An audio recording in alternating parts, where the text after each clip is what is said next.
പേരൂർക്കടയിൽ ബിന്ദുവിനോട് police കാട്ടിയ അനാസ്ഥയിൽ നടപടിയിൽ പ്രതിഷേധിച്ച് മഹിളാ കോൺഗ്രസിന്റെ പ്രതിഷേധം നടക്കുകയാണ്.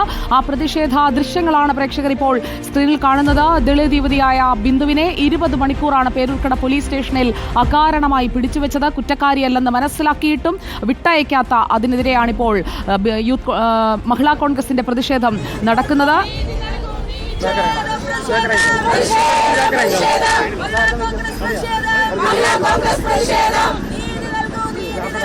കേരള പോലീസിന്റെ ദളിത് പീഡനം അവസാനിപ്പിക്കുക എന്ന മുദ്രാവാക്യത്തോടെ മഹിളാ കോൺഗ്രസ് പ്രതിഷേധം നടത്തുകയാണ്. റഹീസ് റഷീദ് ഉണ്ട് പ്രതിഷേധ സ്ഥലത്ത്.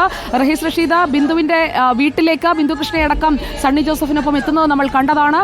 ആനാട് നിന്ന് പ്രതിഷേധം ഇപ്പോൾ പേരൂർക്കട പോലീസ് സ്റ്റേഷനിലേക്ക് പ്രസന്നനെ പുറത്താക്കുന്നതിലേക്ക് എത്തണമെന്നാവശ്യപ്പെട്ടുകൊണ്ട് തുടരുകയല്ലേ റഹീസ്?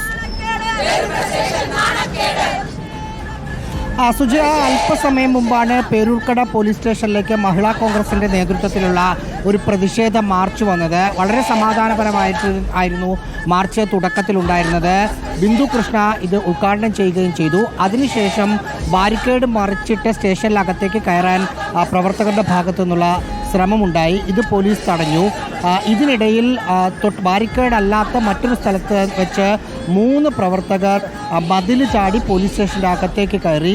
അവരെ പോലീസ് പോലീസ് സ്റ്റേഷനകത്തേക്ക് കസ്റ്റഡിയിൽ എടുത്ത് മാറ്റിയിരിക്കുകയാണ്. ദളിത് യുവതിക്കെതിരായ പോലീസ് ക്രൂരതയിലാണ് പേരൂർക്കട പോലീസ് സ്റ്റേഷനിലേക്ക് മഹിളാ കോൺഗ്രസിന്റെ മാർച്ച് നടന്നത്. നീതി ഉറപ്പാക്കാനായിട്ടുള്ള ബിന്ദുവിന്റെ പോരാട്ടത്തിനൊപ്പമാണ് ടീം റിപ്പോർട്ടറും നിലകൊള്ളുന്നത്.